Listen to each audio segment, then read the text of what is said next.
Hey everyone, this is Rob, Hey, Michelle. and welcome to Bunebape, your weekly podcast and everything you need to know about old school RuneScape.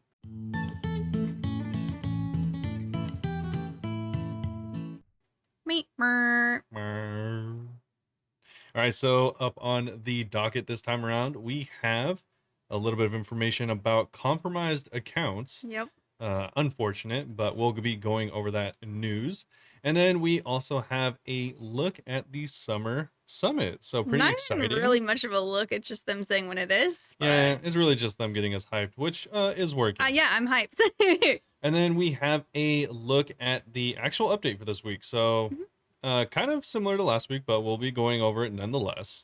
And then we'll be finishing off before our Q&A. Penultimately finishing off there we go. with the Deadman announcement. So this is more Deadman information. Yeah, everything you need to know about Deadman.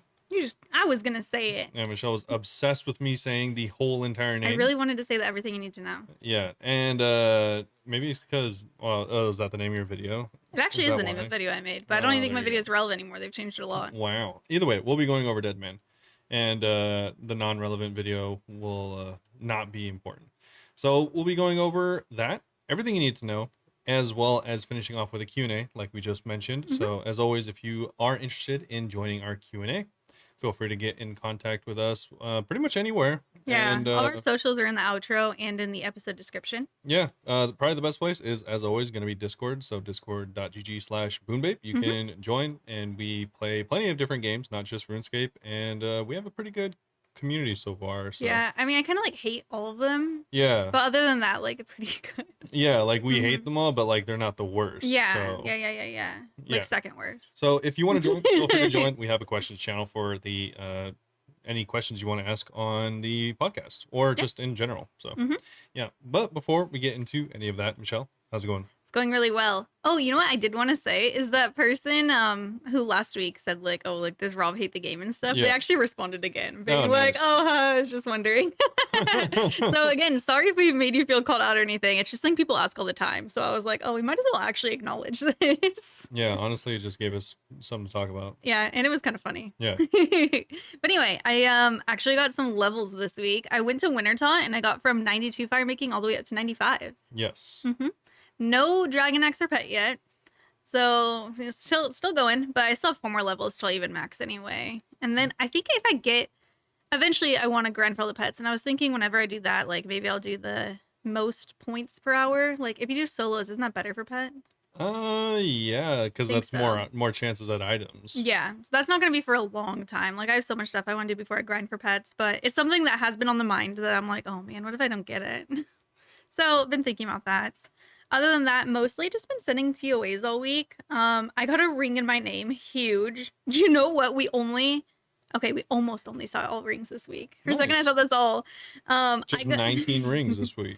I got a ring, and then that same night, Subs got a ring, and Subs is the one who always gives me grief and is like, I'm not gonna split rings, blah blah blah blah blah. You're poor, blah blah blah blah blah. That's what it feels like emotionally, at least. Wow. Okay. And Subs gave me 2 mil for it, and was like, yeah, that T-bow's not gonna buy itself, and I was like, okay.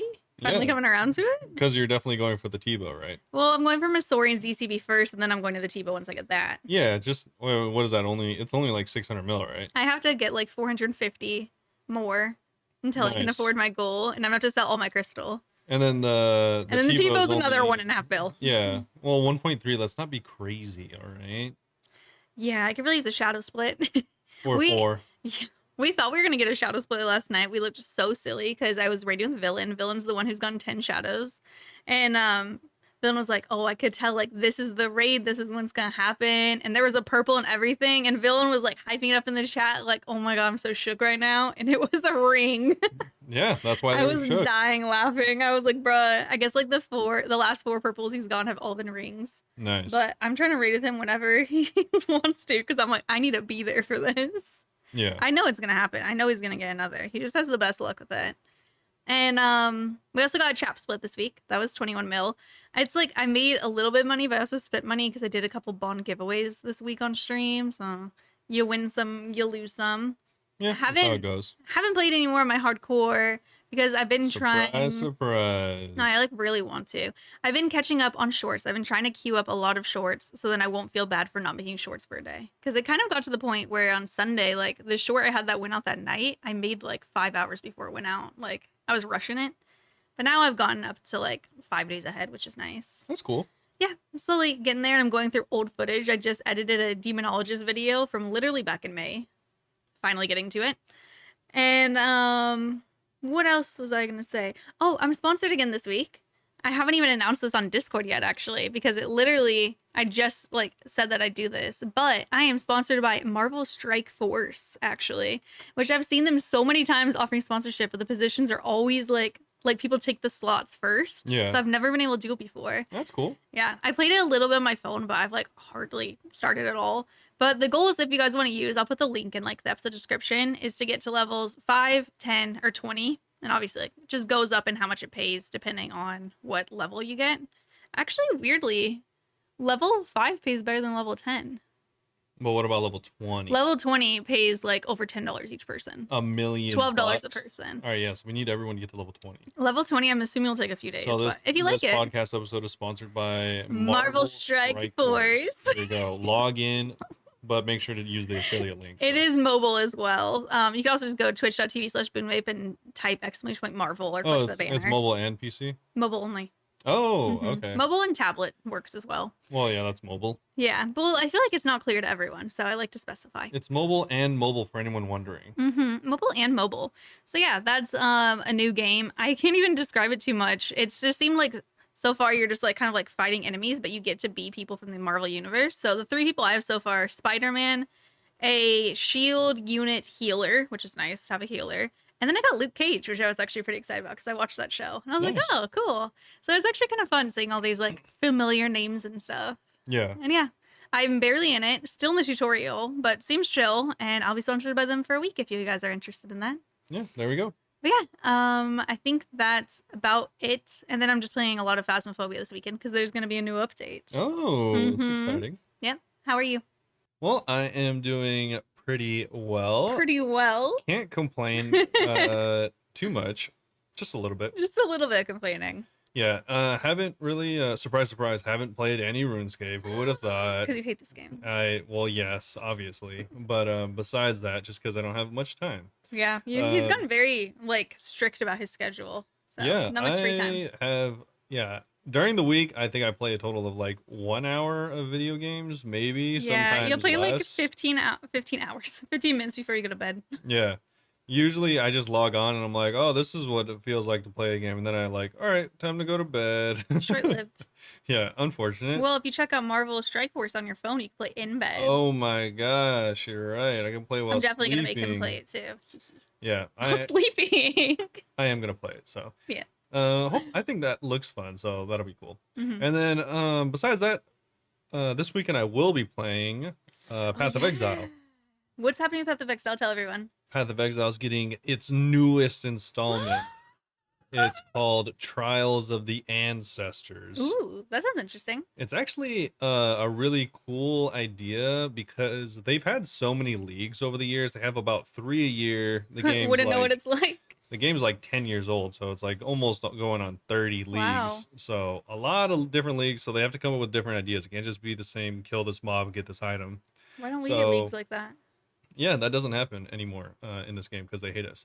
So what's cool about this game mode is I don't think you know what these types of games are, but there's games that are called like auto chess, like battlers. Okay. Like that's the style of game where essentially like you get a bunch of units and they kind of like auto chess for you, like how Harry Potter was, but like if they just did it automatically. It's not true chess, it's like their fights. Yeah, exactly. That's like Raid Shadow Legends. But like kind of like chess pieces. Oh, okay. Well, like it just kind of like Raid, right? Well, like Raid you could auto attack. yeah, exactly. Where like a good example of this is in League of Legends. They do it really well. So they have a really popular like team fight tactics kind of thing. I think that's the name of it, where you'll get like 5 of the champions from the game, and then or however many champions from the game, and you'll put them against another person's champions, and then they kind of have aspects from the main game, and so it's kind of like if they were like a player, but they're just a unit that like does their own thing. Like Okay. they'll just use AI to play for themselves. Yeah. So they're like self-sufficient, Yeah, exactly. like little So Sims. what's cool about this is you'll get like 3 dudes and you'll go against their like 4 or 5 dudes, but Mm-hmm. you are one of the pieces. Oh, okay. Yeah, so like you go and fight and there's like goals, like you have to get like one character to the other side before the others or something like that. But it's kind of cool because it like combines that mode with like but you're in it. So Yeah. it's kind of cool. It's more interesting. Yeah, and you get special rewards and all that whatever. So you're gonna play that all weekend. Not the whole weekend, We but might go to Disneyland too. yeah, we're gonna my entire Saturday is like gone. So I might play a little bit The on second half, we're going to Disneyland. yeah, so I might play like for an hour or two on Saturday, and then Friday and Sunday are the real ones. probably none on Friday, and then probably a little bit on Sunday. So yeah, I might play a few hours, but Okay. less than I want to, but more than I have been, I guess. True. Yeah, don't really have time for too much these days, unfortunate. But He's doing a lot of studying, so then someday he'll have a lot of time. yeah, probably never. Hopefully. Anyways, you know what's funny though is that reminds me of another game that I'm like actually not this weekend, but like later in the future, low key like considering playing. This is the actual last season of Diablo 3. Ever? Not ever, but the last new season. They're gonna have more seasons after this for quote unquote forever, but they're Mhm. not going to be new. Yeah. It's all going to be repeats of the old stuff. Okay. So this is the first one where they added new stuff, and it actually I saw a preview of it, like someone played through it on the beta, and it actually looks really good. So you It's might do it? so funny because it looks so much better than Diablo 4. Yeah, that's what Annan from our Twitch channel as well was saying, like that he was playing Diablo 4 and then he just went back to Diablo 3. Yeah, it's such a better game, which is it's like it's your game. How can it be so much better than the game you just made? Yeah. But yeah, that's kind of how it is so far. Unfortunate. Besides that though, not working on anything else, just outside of studying. So I just study and work. Exciting life. Oh, I got a new game that I haven't tried yet. Oh, That what'd you you're get? excited about. Oh, Skyrim. Skyrim. Yeah, Ninja got me Skyrim, and everyone's trying to get me to play it. I haven't yet because everyone's making it seem like I'm gonna be addicted. Yeah. Yeah, maybe. I'm scared. Well, whenever it's like a weird, bittersweet thing playing new games on stream because the people who hang out all the time like don't care they switch games, but other people leave. So sometimes like there's no one to talk to. Yeah. So we'll see. We'll see how that goes. I also kind of want to finish Outlast 2 because I still haven't finished that game. I started that like 8 months ago, and it scared me so bad I never finished it. Nice. But I feel like a baby for that. I So I do. want to I finish do it. feel like enough people will backseat you that you'll have someone to talk to during True. Skyrim if you ever do play it. True. I'll have to say no backseating unless I ask. Yeah, I mean, I feel like people will anyways because Oh, they do. that game is actually so old. I think I mentioned this before, but that game is actually so old. I actually finished that game on Xbox. What's an Xbox? Yeah, it's like a smaller, weaker computer. Oh, sounds Yeah. fake. Yeah, I know. He's just making this up. Yeah, but that was I don't know if it's the last game I played. It was definitely the last game I finished. I'm pretty sure on console, but I haven't played console in like I don't know 15 years almost. So Yeah, I was never much of a console person. I played like the Wii, and I played like Nintendo stuff, like Switches and yeah, Game Boys, DSs. but that's just a reference for how old that game is. Yeah, because we're like pretty old. Yeah, pretty old, ancient, pretty old, Like pretty old. 75.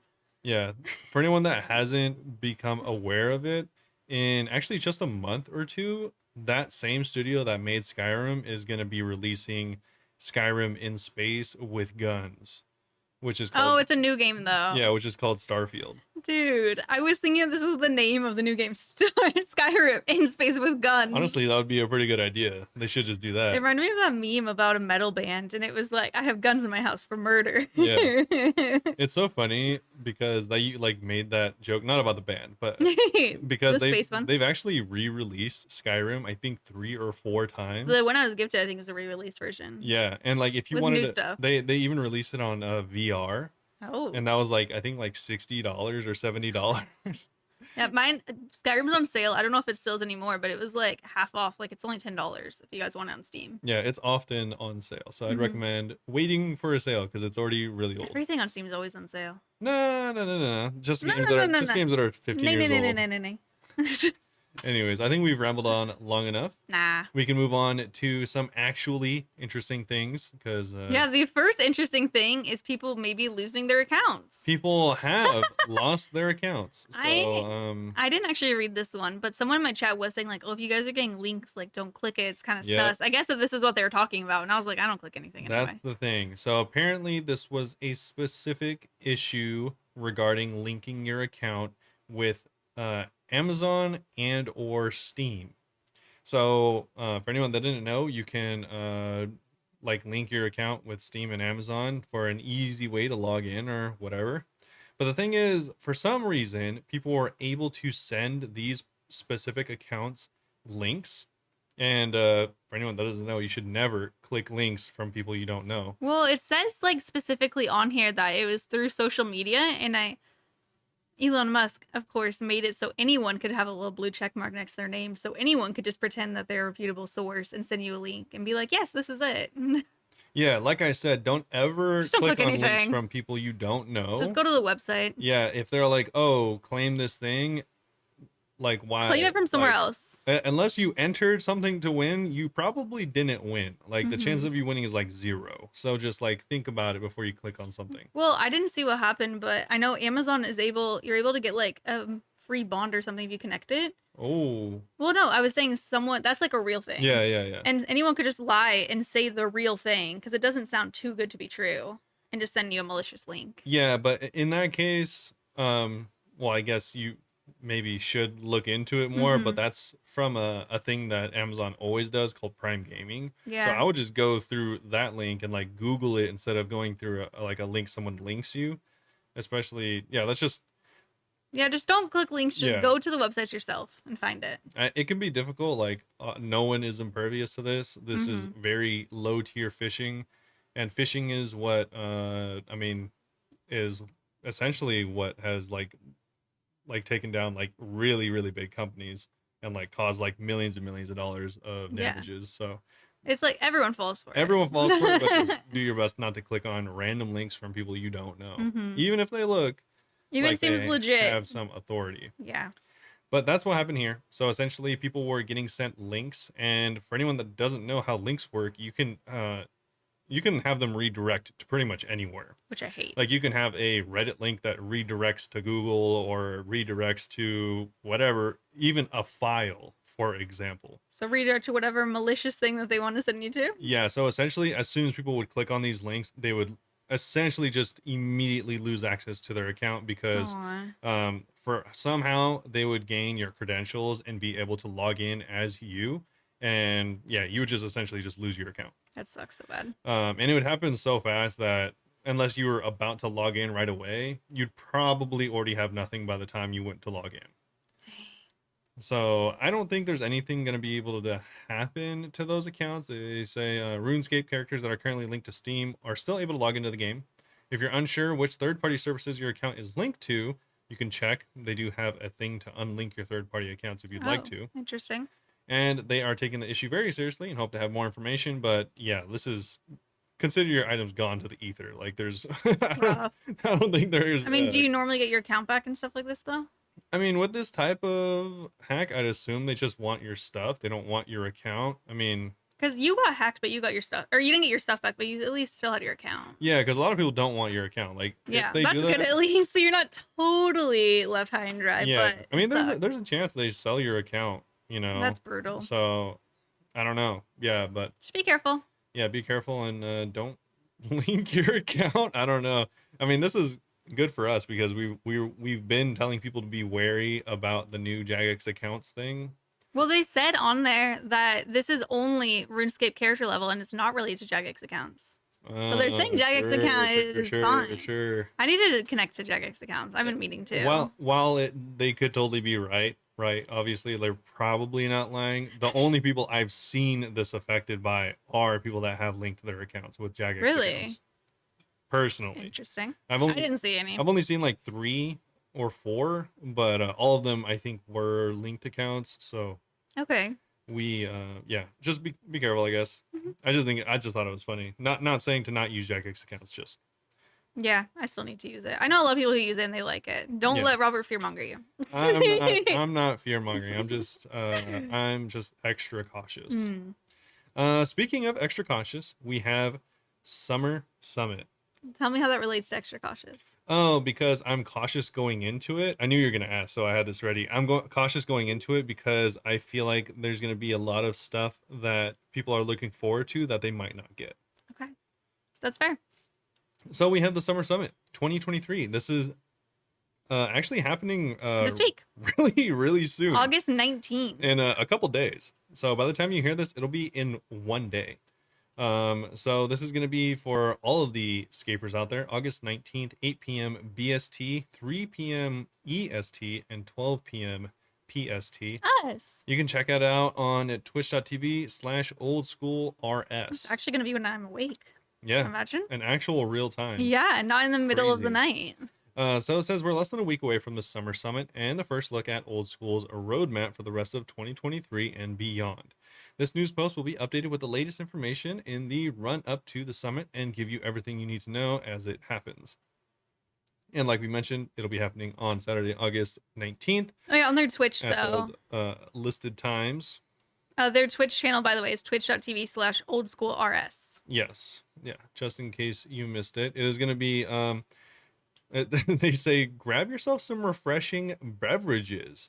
Yeah, hopefully. Put your feet up. That's all he has to say. The end. No, I was gonna make a joke about drinking, but I decided not to. Put up We your don't feet drink. and join your hosts, Mods, Aiza, and Kieran. The what I would consider some of the cooler mods. Well, at least The homies. They're kind of not the face, but I feel like Aiza kind of is like over time become like more of the like. More well known. It's funny. This isn't like trying to be mean towards Mod Light, but I feel like Mod Aiza is like more of a CM than Mod Light is. She gets a lot of sexist stuff towards her. It sucks. I see a lot of it on Twitter. Yeah. I've had to unfollow people for liking some like really gross stuff about her.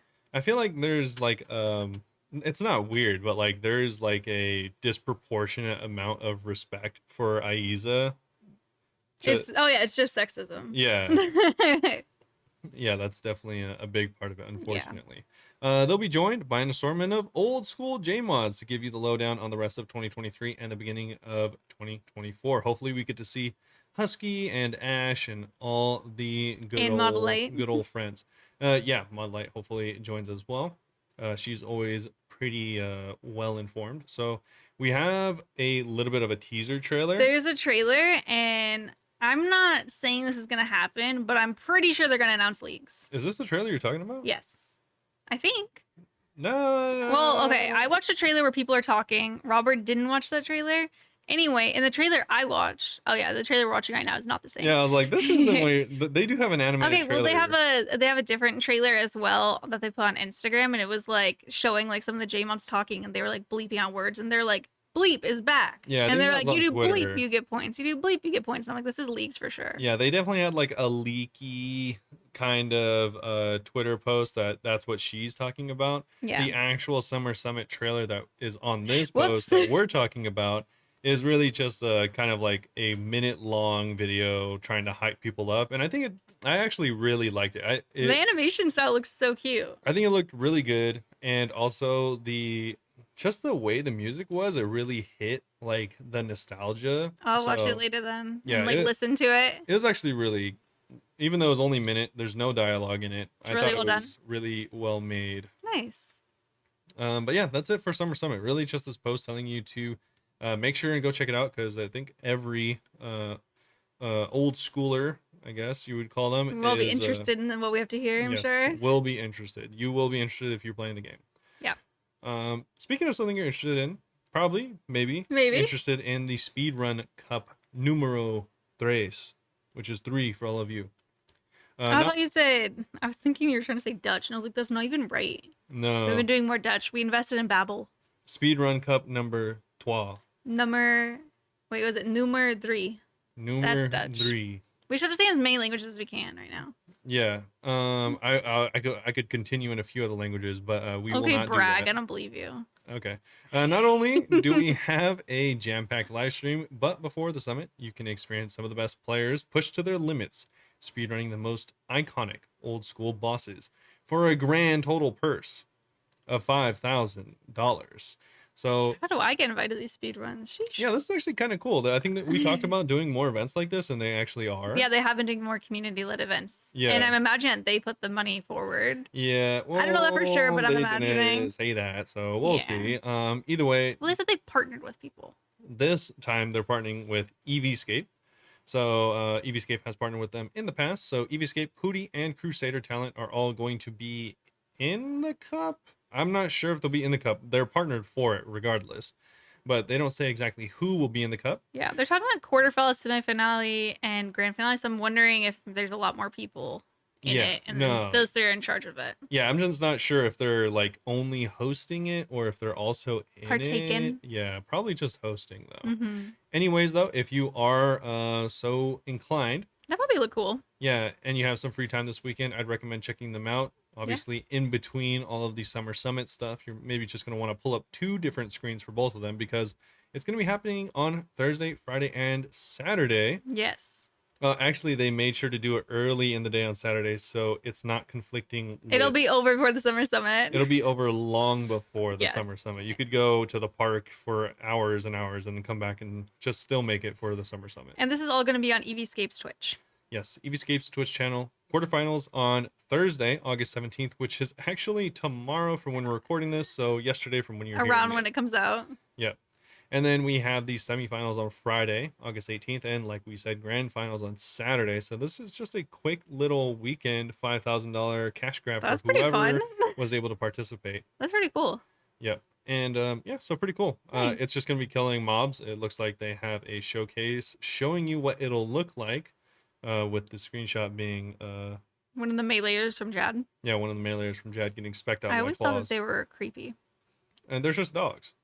Oh, that's creepier. They're standing. Standing dogs. Dogs stand all the time. I don't know, but creeps me out. Well, speaking of things that aren't creepy, we have the makeshift plushies giveaway. So you heard that right? These are cute. Not makeshift, but makeship because this is Summer Island themed. Oh, is that actually why? I thought makeshift was a brand. Makeship is a brand.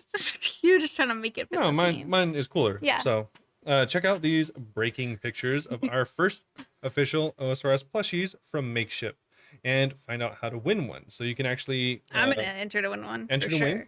You can win the Wise Old Man, Neve, Gnome Child, and Bob the Cat to join us on our tropical island for the Summer Summit in plushie form. I think I want Bob the Cat the most. And of course, if you just want to buy these, you can totally do that. They go on sale August 23rd, and I'd recommend checking them out if you are a plushie enjoyer. They're really well done. They're super cute. Yeah, I like Neve personally. You like the Neve? Her little weapon is pretty cool. Yeah.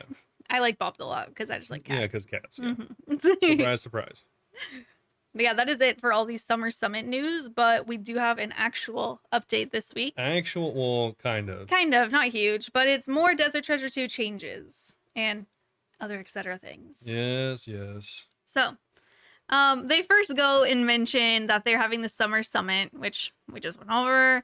I think that this is weird because the update came out after the Summer Summit announcement. So I guess it's for people who don't look at the news in general. Yeah, because people don't look at everything. I was thinking about it, and I was like, this just came out yesterday, but Summer Summit's been out. Okay, never mind. I'm tripping. I read this last night when I was like half asleep, so bear with me. But starting with the Desert Treasure 2 improvements. Speaking of summer, we're getting tanned in the desert and a bunch of other places with more improvements to DC2 and its post-game bosses. So the Whisper will no longer prompt players to use their Awakener's Orb if you have already killed her in the same trip, letting players fight her without interruption. Leviathan. The only way to avoid all damage in Leviathan's enrage phase is to delay enraging it, which isn't especially exciting.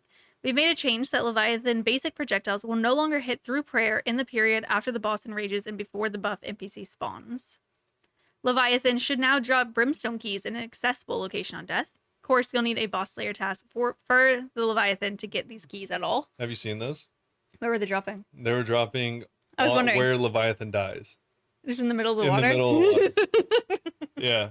So you had to Can you telegraph? I think you had to have telegraph. I'm not sure if you could have, but it might have been too far. It probably was too far, and he respawns. Yeah, so you would have had the runes. You would have had the runes to telegraph. Yeah, but everyone's in the other spell book, so. Yeah, so probably just not happening. How funny is that? Yeah, it was in the very middle. That's so good.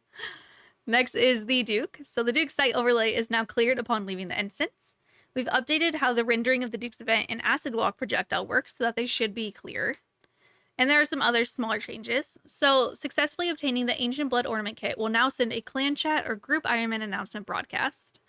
Additionally, your personal best for each of the 4 DT2 bosses are now correctly broadcasted in clan channel or the GIM channel. This counts for both normal and awakened versions, and you can use the combat achievement interface if you'd like to wipe your current PB at each boss. I didn't even know that was like a thing you could ever do. The new Ancient Scepters now have Tralver versions. Each Ancient Scepter now has its own placeholder in the bank. The Bandit should now correctly spawn when using the ring to teleport. Virtus robes are now included in skill guides and level up messages. Each piece of the Virtus robe set can now be stored in the magic wardrobe. Yeah, rough. I saw a post of someone that went 3,000 dry on the Virtus top. Nope, that's a no for me, dog. They got all the other pieces, but not the top. I hate it. Ugh. They also continue to say how the art of DT2 has been incredible. This week, the art team have been kind enough to introduce further improvements. So the statues of Zandra and Lasar now have an idle animation. I didn't even notice like these little statues. They're very cute. He's like, whoa, what's up? The Stranglewood cutscene now correctly features 1 shrine in it rather than 2. And the pier on the western edge of the Stranglewood has a small visual improvement. There are also some updates for Torva. So, following community feedback, we've updated Torva's armor visuals to bring it more in line with community expectations. We hope you agree with these small changes pack a punch.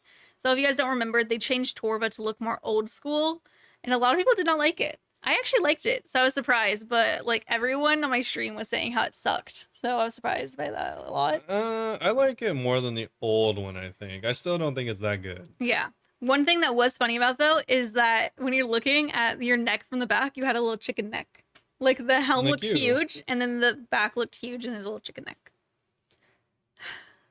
It's like you. So here's exactly what has changed. The Torva torso has been brought in at the waist very slightly, now matching the blood Torva. The back of the Torva helmet has been lowered to conceal the chicken neck more. They didn't say chicken, but they should have. Female characters will notice their neck is thicker while wearing Torva. Don't panic, this is just a neat visual trick and doesn't affect the thousands of other female character armor models. There's a quick note that says the female neck cannot be made thicker. Oh. At the base specifically, because it needs to match up with the neck slot in all the existing torso models. So you still have a little bit of a chicken neck. Yeah, still not as a little much. bit, but yeah, not as bad. The loot tracker and buff bar. So the loot tracker on our C++ client currently only tracks PvE fights with NPCs. We've updated today to ensure the PvP loot can now be tracked. And the buff bar has been improved. So getting bound by the Strangled now shows a bind on the buff bar, and in addition, the bleed icon used on the buff bar has been resized. And next, they talk about the poll booth. So 2023 has been our first year for the new and shiny community polling charter. If you're not sure what we mean, be sure to take a look at the explanation. I think that's what we talked about before, where they're like doing the weird, long, roundabout ways of polling stuff now. Yeah. We've had lots more polls, surveys, and blogs this year, but they might be confusing some members of the community who don't keep up to date with our news post. As of next week, any future in-game polls will be listed under the following new categories to offer clarity for players. So green light, these polls show as green in the poll interface and have a pass requirement of 70. Opinion, these polls show as blue in the poll interface and have no pass requirement. And lock-in, these polls show as orange in the poll interface and have a pass requirement of 70%. Yeah, I feel like they should just put that on there. You could just write it. Yeah. People Like, aren't going to know. They're like, oh, thank God you color-coded it because I didn't look at this news Why do I post feel- 7 months ago. I feel like, again, they're going to have to change it because people are colorblind. Anytime they color code anything, they're like, okay, you can't just color code it. You have to write it out too. Like, is it so hard to like in parentheses next to it be like lock in? yeah. I don't know. Like lock-ins 2 words. I agree. I think that'd be better. It's so ridiculous, man. Moving on to the mobile UI rework, the beta update. We talked about this a lot last week. So, unfortunately, testing has been identified as an issue which adversely affects the UI elements when swapping from a beta world to a normal game world. So because of this, they have decided to postpone the beta until a later date. This was actually supposed to be like happening right now. So we have to wait. While there is a potential workaround for us to solve this issue, it wouldn't give you, the player, the best and fullest experience of the mobile UI rework as it stands.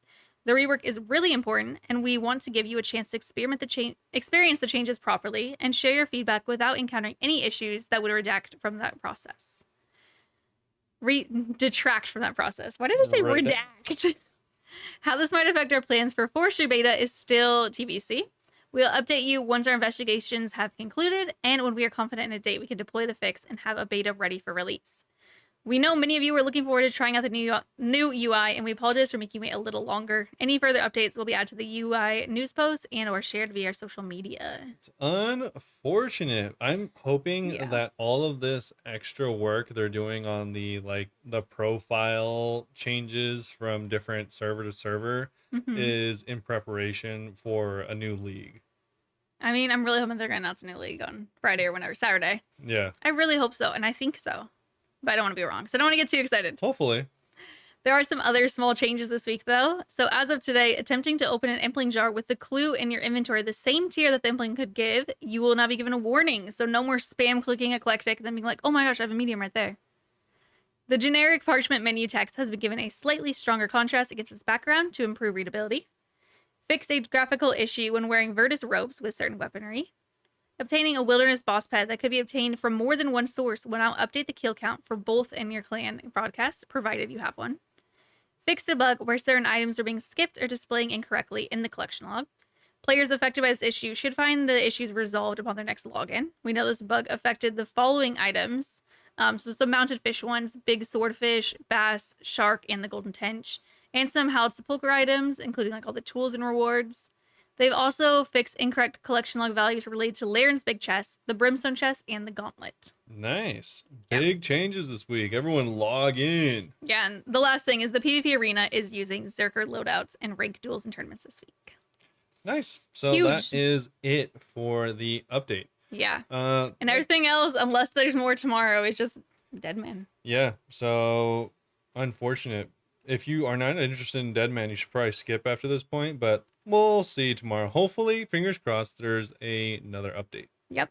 And we're back. So huge updates. Thank God we recorded this over 2 days. Yeah, huge updates. I didn't even want to include this, and Robert was like, I'm gonna say it. I don't want to get you guys too excited, but I have 2 updates. One from RuneScape. We actually have a sneak peek. A lot of information came out on the Summer Summit.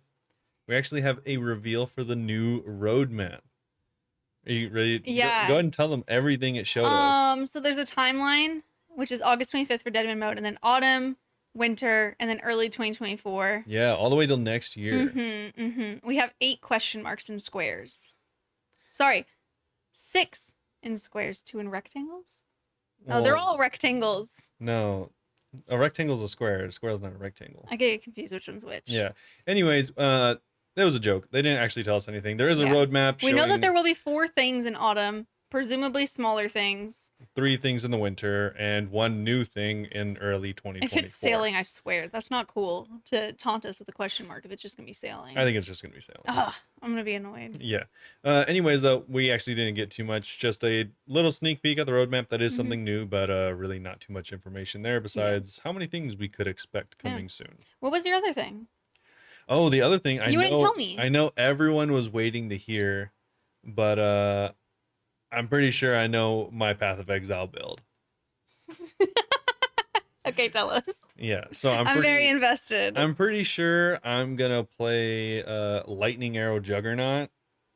I knew you were going to say that. Yeah, exactly. I just knew it. It was that I've never played Path of Exile. like Infernal Cry, like Champion. I am maybe? also infernally crying at all times. Yeah, exactly. Yeah. Like Infernal Too Cry, realistic. you like hit something and they explode for fire damage. That's kind of how like me every day. Yeah, it's just like real life. Like I wake up, I'm like, why can't someone just infernal? It's got it. It's called Infernal Blow, so I was gonna say infernal. really blow me. All right, let's tell us about your build. It's just if I do lightning arrow, you just kill the whole map with giant lightning bolts from the sky, and infernal blow just just explodes everyone with fire. So pretty good. Wish someone would infernally blow me. All right, it's not fun. I've already said the joke. No, it's pretty funny. I've already said I'm gonna keep saying it. Okay. New tattoo idea. Anyways, we can move on to actual things we haven't covered yet. So everything you need to know for Deadman. So it's Apocalypse. funny because you made a video with his exact name already. I did. Hopefully people are Googling the exact name so they could hear my Hopefully, not exactly relevant video yeah, you anymore. should actually sue Jagex Yeah, for taking your they name. stole it. I mean, it's So messed. copyrighted, so. Anyways, we'll start off by saying the apocalypse is almost upon us, and it's time for you to steel yourselves as you prepare to dive into Deadman once more. I will start off by saying that they kind of haven't been hyping this up as much as I I had agree. anticipated. I was talking to him on the phone about last night because or the other day before this came out. And we were both like, yeah, it's too bad that they're just like not talking about Deadman Mode at all. So Yeah, I'm glad that they did this at least, but I feel like they really weren't hyping as much as they should be considering like the real life yeah. money you could win from it.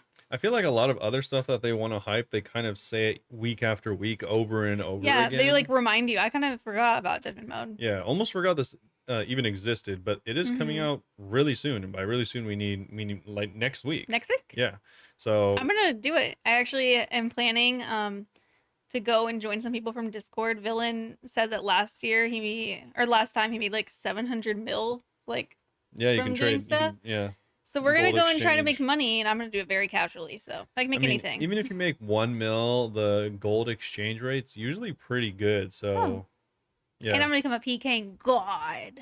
Oh yeah. So you're Mm-hmm. definitely not gonna have any money. That's Anyways, rude. it's been a while since our initial announcement blog and our Yeah, like follow-up we just blog, said. where we answered some of your questions and responded to some initial feedback. In today's blog, we'd like to give you all the specifics we're able to share so that you can feel ready and informed before starting your next Deadman journey. Make sure you're ready. Make sure you're up to speed on our previous blogs first, since they cover a lot of ground and detail many of our thought processes. I went over that in a video on our YouTube Yep, so you can check it out there, or you can just simply read all their other stuff. or watch my video. But without further ado, there are some times and dates and breaches. Speaking of So, breaches, yes, speaking of breaches, I don't know what you're talking about. I just like having segues like you. Oh, Mhm. okay. Well, try harder. As Speaking we've already announced, Deadman Apocalypse begins Friday, August 25th, 17 BST, 9 PST. PDT. Okay, it's the same thing. 12 EST and 3 AEDT. Is that Australia? Is it? I'm assuming it's so insane. I feel like it must be. Uh, No, it is. It is. It's just Air Emirates DT, dude. There you go. No, it's Australia. Yeah. From there, you'll have 3 weeks to make progress, with the world's closing on Friday, September 15th. A lot of, I mean, actually, a lot shorter than I anticipated. I Only mean, I 3 know, I weeks. knew it wouldn't be that long, but still, it just feels really short. It's ending right before your birthday. Yep. And that's not where the journey ends, however, because the final or finale, as you say, worlds will open the following day, Saturday, September 16th at 17 BST as well, same times as whenever it starts. So 9 p.m., 12 EDT, and 3 AEDT. You'll have 1 hour to get logged on into the finale worlds, and the apocalypse will begin. Dun dun dun. Fun. Yeah, pretty cool. While those are the most important dates and times to keep in mind, many of you will want to know when Breach's Deadman Apocalypse signature feature will be popping up through the course of each day. In case you need a refresher, Breaches are tears. I was reading that as tears They're in tears. Gilnar, where a seemingly endless number of various bosses pop up somewhere in the world. These bosses hit hard, take a serious beating, and are exclusive sources of some of the strongest equipment you'll encounter throughout Deadman Apocalypse. Mhm. So they're bound to be a hotspot for PvP activity. Remember, in case anyone forgot, I don't know if they cover it here, but these bosses are going to be the ways that you find the lesser versions of things like T-bows and I don't remember if they changed that or not. did they change that? I don't know. Honestly, I was reading through this before Robert came home, and then I made dinner and forgot to finish reading it all. Oh, okay. So Well, stay that was the tuned. original plan. We'll just Yeah. say that was the original. Yeah. So keep that in mind, and we'll let you know if that changed. Yeah, stay tuned to find out if that's actually What was something they it? included or What was not. the terminology that they used for it? It was blighted? Yeah, I think it was blighted. blighted T-bows and yeah, stuff? blighted T-bows, blighted god swords. Yeah, they're like less powerful, but and untradeable, but yeah. Anyways, they may or may not have added that. Feel free to correct us. I'm not going to look this one You up. can't correct us if we just decide to not choose one or the other. True. We remain on the fence. No one can correct us. But yeah, either way, on top of the exclusive loot, these will also be an extremely effective source of points throughout. So if you're looking to climb through the ranks and improve your shot at some money in the prize pool, then prepare yourself for bosses and players alike to gain an edge on the competition. We tried to avoid having breaches spawn too frequently so that players are hungry to attend where possible and we don't absolutely flood the world with powerful gear. Here are the times we're anticipating for 3 breaches per day. So only 3. If you're not up at these times, Too sucks bad. to suck. So we have we'll have Just say in BST. yeah, we'll just have all the notes listed as always, and feel free to go over there if you really care about the times, but they are going to be at 20 BST, 3 BST, and 11 BST. Yep. Obviously calculate that for your own time zone. Yeah, we're not gonna go through this list like 16 things. Yeah, that's not happening. Definitely 12. We've tried our best to spread them out so that players in our most common time zones don't have too much to go out of the way to attend a breach or 2 each day. So hopefully you and your friends can get together and prepare for whichever breaches you'd like. So what do you think? 13 BDT or PDT and 20 PDT, is that Well, too much to 13 is ask? not even an option. Well, 1? Say that again? I am confused. 13 PDT, it says right there. Oh, I thought you were saying BST. No. Nah, I'll be awake at 1 and 8 p.m. and the 4 a.m. Maybe if I'm feeling really crazy that day, I'll be awake, but probably I will not be awake. Yeah. I don't know how much I'll be doing of the breaches. I definitely want to try the breaches. I'm just gonna bum because Jad's not gonna be there. Yeah. They really hyped that up. I think that's a pretty reasonable schedule for Pacific time zone, which for us Yeah. is 1 p.m., 8 p.m., and 4 a.m. Yeah, really sweaty people will be able to get to all 3, but realistically, I think realistically You you'll can get do- 1. realistically you'll get 1 because you'll probably be like at work. Yeah. Unemployed people who aren't too sweaty like me will be able to get 2. On the weekends you'll definitely be able to get 2 though. Yeah, you even 3 if you want to stay up. Yeah. So that's pretty cool. I like how they scheduled Timed it. those so far. I kind of wish they were more frequent, like there was 4 or even Well, 5. they have to keep you hungry to attend. I guess so. I mean, I hate when things are balanced for endgame players in Mhm. general, so that's kind of just So annoying. yeah, that it is. Well, yeah, what? I mean, they're not worried about Joe's dad getting 5 god swords. They're worried about, True. whoever's staying up for 40 hours straight That's getting fair. a million god swords. So, yeah, that really just limits them. It really should just be limited like kills per account per day. That'd be interesting to see. Yeah. Moving on to death mechanics. There's not a whole lot different to report on this front, but we expect some of you to be participating in Deadman for the first time ever and don't want you to be caught off guard when you inevitably die. The clue's in the name after all. I, for one, am not going to die the entire time. Oh, yeah. Yeah. Anyway, we'll keep things simple. Here's what happens when you should meet your untimely end during Deadman Apocalypse. You'll lose all of your equipped items regardless of whether you're skulled or not. On PvP death, you'll lose your 10 most valuable bank slots. If one of these slots' value is made up of multiple items, like a stack of Dragon Claws, you'll lose 80% of the stack, leaving you with 2 pairs of D-Claws. Any items in your safe deposit box, which you can access via financial wizards and various banks throughout Deadman, which can hold up to 10 slots, will be protected. You won't lose any XP, which is nice. In the old one, you lost all your XP after a few Yes. deaths. Unattuned sigils, whether on your person or in your bank, are deleted. Attuned sigils are never lost. Upon respawn from a PvP death, you'll be given a starter pack. This pack can also be claimed from the combat tutors in Lumbridge. There's no limit on how frequently you can claim a starter pack, but if any starter weapons are in your bank or inventory, you'll have to destroy them before being able to claim a new pack. Additionally, you can disable these starter packs by speaking to the combat tutors if you no longer wish to receive them. I honestly think the biggest change here, besides not losing XP, is the fact that you lose all of your unattuned sigils. That was the thing last time too, though, no? I'm not sure. Yeah, I mean, it's gonna be, now that last Deadman mode, that was before the last leagues, right? Yeah. Now that I played leagues, I feel like I understand the sigils and stuff a little bit more. Yeah. And I feel like that's kind of spicy now that I know how it is. Yeah, because I mean, if you have like, if you're saving like a few extra that you might want to swap out, Hmm. then, or like, let's say you just get caught out skilling or something like that, and you all your PvP ones are in the bank, then you just lose Villain, all those. dude, Villain said that in old Deadmans of the past, he would go fishing and like just hang out there for a while fishing, wait till someone seemed like they were like comfortable and went AFK, and then go spec them out. Yeah, I mean, It's scary. it's free loot. Yeah. Yeah, so kind of scary, but I mean, honestly, they don't seem like bad changes, so. Yeah. They also say, as a reminder, muling, the practice of storing your valuable items on another account that you're not actively using to participate in Deadman Apocalypse, is against the rules. If you receive reports of players muling or find that anybody eligible for prize money has made use of muled characters, we'll issue punishments as appropriate, and you won't be eligible for any of the prize money. So don't be shady. Yeah, I Don't mean, be you're not shady. gonna get caught, but yeah, probably just don't do that.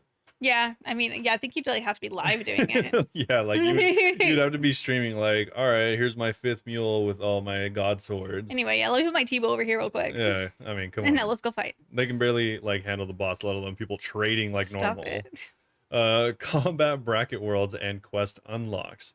So we've spoken in some detail already about the return of combat bracket worlds and our plans to shake things up to better incentivize players to progress to the higher brackets, while still giving players the freedoms to play at their own pace. One of our early suggestions was around drop rate multipliers that improves at a higher bracket. This is something we're going to be implementing as part of Deadman Apocalypse. We'll be providing you with a full list of all unique items that have this drop rate multiplier applied closer to the launch, and we will be providing the OSRS wiki with this information so you have an easy reference point. Cool. I mean, I feel like it's just going to be all the weapons that you'd normally expect. Yeah, definitely. They're gonna be like, actually, the Brian Saber has a 30x drop rate. Stop it. That being said, we've made a couple of tweaks to the specific multipliers we initially suggested. I think we suggested they have higher multipliers the higher you go. They kind of stopped changing it after a second. I mean, they don't get too crazy. Well, luckily, they did what we suggested. Okay. So they said, that being said, we made a couple tweaks. And so for, we're not going to read all Just this read the out. first and the last. But for brackets 1 through 5, you're going to have a 1x, 2x, 3x, 3x, and now 4x drop rate on the final bracket being 111 to 126 levels. And all the, I don't think the combat XP or the skilling XP changed at all. It was really just the drop rate from what I Yeah. remember. But if you are level 71 up, then you're going to get 15 times the combat XP and 10 times the skilling XP. I looked and that's like less than 1,000,000 total XP, and you could like have max melee. Yeah. Well, max one of the melee skills, which is kind of nice. It's honestly not that big of a change between the first few levels for combat XP, and there's no change to any of the skilling XP, no matter what. Yeah, just 10 times. Yeah, so I think it's good. It's not like it's a huge increase to the end, so I think it'll be fine. Yeah, it won't be too bad leveling up either, because like obviously I want to get strong. Mm-hmm. Upon entering a new bracket, including starting out in the level 3 to 50 bracket, you'll be given an hour of PvP protection. So Cool. I think that's something that you don't have to participate in. I think you can just turn that off somehow. I'm pretty sure you can get rid of it. At least you were last time. Oh, the starting timer. Yeah. I think that it said, well, I mean, it said that you can get rid of the starter pack. I didn't say anything about the timer yet. Yeah. It doesn't say yet, and maybe I'm wrong, but I think you can opt out of that if you just are down to get into PvP immediately. Yeah. They do say that unique drops from DT2, the Fallen Empire bosses, are exempt from this multiplier, since World 45 players haven't had a reasonable opportunity to obtain them. Why So, World 45? Did they miss it? That's Deadman. But it's not 45, right? All the worlds are, you disregard the first number. Oh, okay. Yeah. That was a typo. No. Multipliers and modifiers aren't the only thing you'll unlock as you progress through combat brackets, though. Let's talk about quests.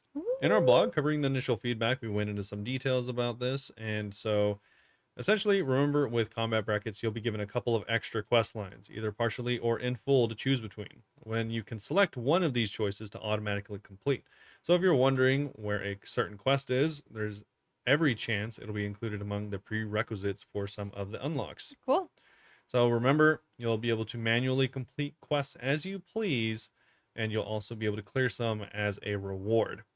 It's also worth noting that any XP rewards by quest that you complete yourself will be boosted by the relevant XP multiplier. So if you get Oh, so 200k from a quest, it'll be 200k times 15. I was thinking like Waterfall Quest is even more busted. Yeah, so That's people are gonna be doing quests for sure normally then. waterfall quest will get you up to, I think, around 21. I don't remember. Yeah, either way, it'll get you a lot, and now it'll get you 15 times as much. For any quest that auto completed, you won't receive any XP. Oh, Yeah. people are definitely gonna be questing. So I'm it's gonna be actually questing. just the lamps. So we're redacting that last few sentences. It's not the quest Well, there's some. XP. It says that there are some exceptions. No. Yeah, so they go on to say that there are some exceptions here listed below, or other Oh, quest sorry, that's rewards. per item. Oh yeah, that is for items. I was like, wait, what are you talking about? All right. So they say verbatim, for Yes. any quests that are auto completed, you won't receive any XP item, although they say there are some exceptions for the items listed below, or other quest rewards. Though you will be able to reobtain key items such as Ava's devices as if you'd lost them. Hmm. So don't expect any rewards seemingly from quests unless they are vital rewards, Wow. um, including XP. But apparently you will get the lamps. So Where does if it say you lamps? in the one right before it, No, it's talking about if you finish the quest. Okay, so we paused it for a second. We're looking through. You definitely do not receive any XP if it's auto completed. You have to manually complete it for XP. yeah, and they don't say anything about lamps, so I don't know if those are multiplied by the 15 times or not. Like the But ones that were rewarded when you complete it. yeah, I'm so assuming. if you get 100k, I'm not sure if that'll be 1.5 mil or if that'll just be 100k for from the lamps. That is, Well, that's a lot. yeah. But So I don't know, but you have I'm to sure manually we'll figure complete that it out. if you want anything Yeah, like if you that. want anything XP items, you're gonna have to actually complete the quest. Hmm. So for levels 3 to 50, these are the ones that um, They're auto completed you if can you choose want to get it. auto completed. It says, so yeah, just a reminder. It says that remember, with each combat bracket, you'll be given a couple of extra quest lines, either partially or in full, to choose between, where you can select one of these choices to automatically complete. So if you're wondering where a certain quest is, it might be among these prerequisites. So for instance, if you completed animal magnetism, it might just auto complete the quests leading up to animal magnetism, Yeah, that makes which is sense. one of the 3 to 50 You quests. won't see a lot of the prerequisites probably. Yeah. The levels 51 to 57 quests are most of the recipe for disaster.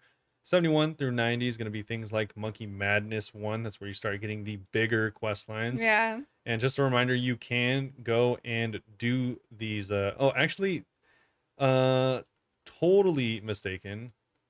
Um, in the fact that you had to pick just one of these. They do give you options. Okay. So, for instance, I didn't notice Oh, this the first until, one's done. It's just okay. yeah. So all the quests are actually done, except for two that they give you the option between. Okay. So, for instance, 71 to 90, that level bracket, it says you can either choose full completion of the gnome storyline, including Monkey Madness 2, plus all of its prerequisites, which is a lot, or Or partial completion of the Majorat storyline up to and including Desert Treasure. everyone's just gonna choose that for PKing. Yeah, maybe. So, yeah, slight mistake. All of these quests that are listed on here, if you do check them out, are auto completed except for the last two options in each bracket after the first. Yeah, then you have to choose between them. Yeah. Cool. Another example is in the final bracket of 111 to 126, you have two big options here. Full completion of the Dragonkin storyline, including DS2, Nice. and the Majorat storyline, partial completion up to Secrets of the North. So that's how you get TOA if you want to go raid. Yeah, so that's how you get TOA. The other one's Okay. how you'd get Berserker. Cool. So, or what are they called? The gauntlets? Are they called Berserk? No, they're not.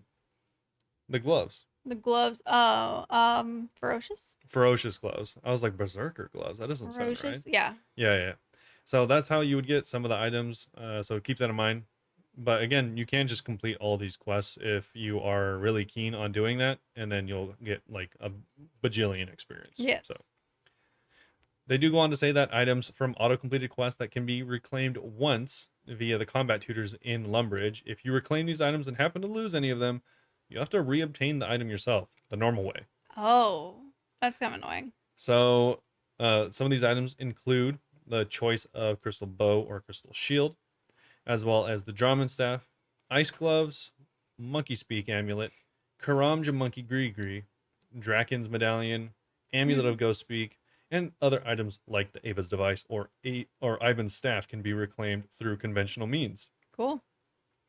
Those are all the freebies you'll be able to tick off, as well as the choices you'll have to make at each combat bracket.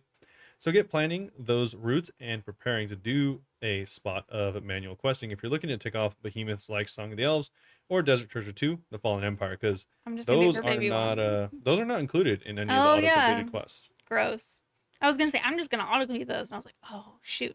I mean, with the sigils, things like Saren should be fairly easy, but you will have to do the puzzle, the light puzzle. the light puzzle. So I don't know if that's worth it. Yeah, good luck.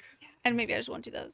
There's a lot of stuff, as always, thought I'd mention it. There's a lot of stuff we are skipping because I'm not going to read off all the quests. Yeah, they list tons and tons. Yeah, this is a very, very long post, so I'd recommend checking it out if you are going to be one of the gamers that participating. Yeah, is waiting at the gates whenever this releases. Cool. Next up, they go over the point system.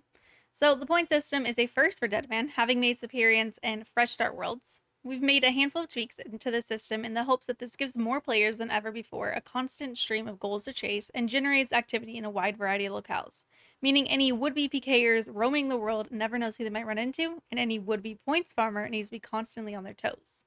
A new high scores page will be added so that you can see how you stack up against other players, and those among you who rise through the ranks by earning huge quantities of points will give yourselves a better chance at earning a slice of the $20,000 prize pool. Yeah. They also do provide a work in progress of the interface for boss points. Hespori is worth more than Giant Mole and KBD. Yeah. Well, Hespori is worth more than everything, than basically. Queen, more than KBD, more than Garage Door, Kraken. 3 times more than Grotesque Guardians. More than, Garage Door. The same as Hunlift, though. Corrupted Hunlift, specifically. I knew that it was a flex. They had 470 KCS for it. I'm so ready. I can tell this is work in progress because Corrupted Hunlift isn't even red. Yeah, there's no way that Hespori is going to be as much as CG either. But we can pretend. I mean, maybe. It does have a higher requirement. You have to do farming first. We'll see how it goes.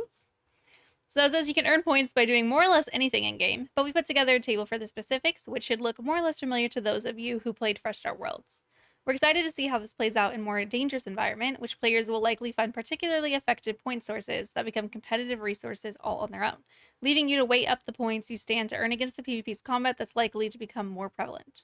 Adaptability is king, so make sure that you always have a plan B if you want to stay one step ahead of your competition. Yep. So they have like some examples like clue scrolls, combat achievements. All these things are going to be worth a certain amount of points, as well as like diaries and just like bossing in general, questing. You can earn points through everything. They were not exaggerating. Even skilling, you can earn points. Yeah, they do mention some things that you might want to note. One is that every damage you deal to a breach boss is a point. Oh, that's cool. Yeah, so if you're farming them, you're going to get a lot of points really fast. Farm them as much as you can before you get killed by someone else there. That being said, they do like pretty much everything else ever in any seasonal event like this. They significantly incentivize you doing a variety of things. Yes. For instance, your first boss kill is going to give a multiplier of 20 times. That's cool. For instance, if you kill a boss and it gives 4 points, it'll actually give you 80 on the first kill. So try to go to a spicy boss for your first boss then. Just go to any boss. Do every boss and any boss that you can find, and it should be worth it at least once. It's cool. Also, you are going to get points for total level and 300 per level 99 obtained. So yeah, it says if you max, it'll provide you with 15,880 points. Yeah, so because of those extra. Yeah, that's cool. I'm guessing Dragon, well, the equivalent of what like Seasons Dragon would be is going to be very high. Yes. Like many tens of thousands of points. One thing that I did want to say though, it says that points awarded for kills beyond your 100th for bosses will be halved. So if a boss gives you 10 points per kill, once you go 101 plus kills, you only get 5 points. Yeah, so So don't farm farming. too much unless you're just trying to make money because you're not going to be getting points. Exactly. There are absolutely loads of ways to earn points. All you need to do is get out there and make gains, but beware of PKers and remember that nowhere is safe. Even if you think you're in a comfortable instance, players can and will kill you on the way there and back, so make sure you're always on your toes. Yes. Kind of like I was saying about villain just fishing until someone looks AFK and killing them. And if you are considering you and your boys just going and killing a bunch of the team bosses, it is going to reward points based on completion, as well as I'm sure a number of other factors. It says including difficulty and risk. So you might not get the most points unless, I mean, you find a way to optimize that. Okay.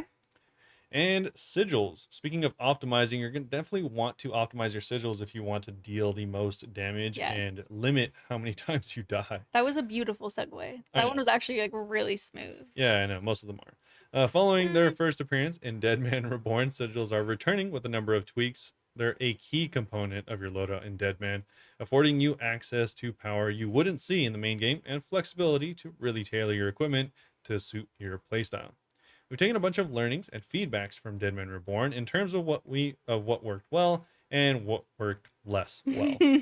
So we've given them a pretty hefty overhaul, and they made it so that without a clear-cut best option or combination for all players, because there really was only 2 combinations that you ever saw in Reborn. I think last time I chose melee and everyone was like, why would you ever choose melee? That might have been leagues. I don't know. There was something that I chose a base and everyone was like, that's the worst base. I think that was leagues. Yeah. Yeah. But I mean, as long as it's just not like that. Yeah. Where that's just obvious you should choose one. I remember last time you were like picking like Rampage or like a few of them that just worked.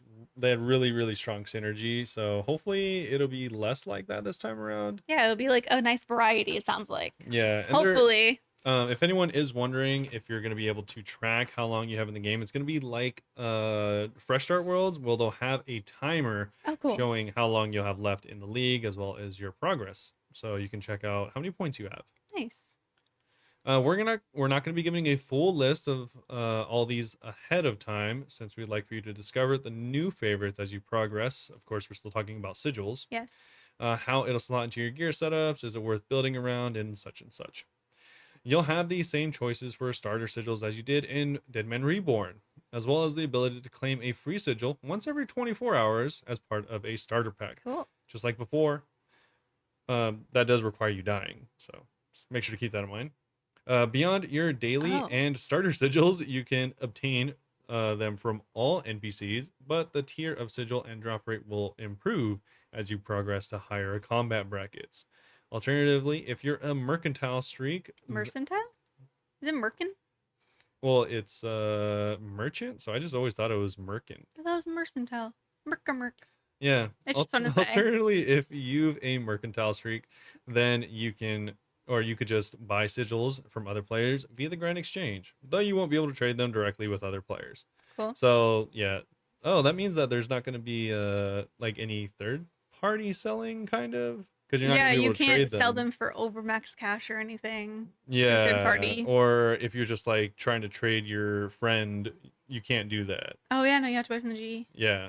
I mean, that still doesn't really stop most people, because you're going to still get the gold and stuff like that. Just you can't do any weird side deals, I guess. And as a reminder, you won't be limited to only 2 combat sigils this time around. You're free to mix them up as much as you'd like. 3 combat sigils or anything else. Also, they have it so utility trinkets are going to be in the game as well. So the Trinket of Vengeance is going to be a tier 2, and it's going to cast the Vengeance spell without any requirements. It's going to have a 30-second cooldown similar to the actual level 94 lunar spell, but no requirements. Nice. And these trinkets are stuff that were kind of like sigil effects before, but now they're like, we want these, but not quite to be sigils. Yeah, and these are not going to be taking up your sigil slots. They're just going to be in your inventory, so you can activate them from there. They also have Trinket of the Undead, another tier 2. Summon a random thrall without any requirements, exactly how it would be in the Archaea spellbook. Also, Trinket of Fairies gives players the Fairy Mushroom, which allows players to teleport to any fairy ring, or most of you... or Spirit Tree. Or Spirit Tree. This utility appeared in Leagues 2 Trailblazer, but most of you were too busy using the last recall to notice. I mean, that was the most busted sigil in anything they've ever made, so. Trinket of Advanced Weaponry. This is a Breach exclusive trinket, and the last one they mention here gives the player a random corrupted weapon and is lost cool. upon activation. So this is how...